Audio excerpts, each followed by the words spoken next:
Phone பண்ணி sorry கேட்டுருங்க.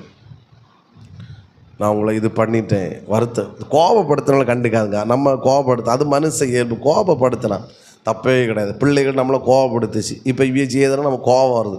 அதனால் நம்ம இவளுக்கு மேலே காயம் பண்ணணும். கூட்டம் முடிஞ்சால் நம்மளே எடுத்து கொஞ்சம் கோபப்படுத்தலாம், திட்டலாம், டென்ஷனே ஆக்கலாம், அதெல்லாம் மேட்டரே கிடையாது.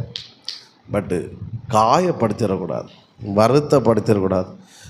என்னால் தைரியமாக சொல்லணும், தேவ பிரசன்னத்தை சுமக்கிற ஒரு மனிதனால் ஒருவரையும் காயப்படுத்த அவனால் முடியாது. ஒரு வேர்டு போயிட்டுன்னா, ஒரு வேர்டு அவன்கிட்ட போயிட்டு அப்படின்னா அவன் அவன் அவன் உடையானோ இல்லையோ இவன் உடைஞ்சிருவான். இவனுக்கு பைத்தியம் பிடிச்சிடும்.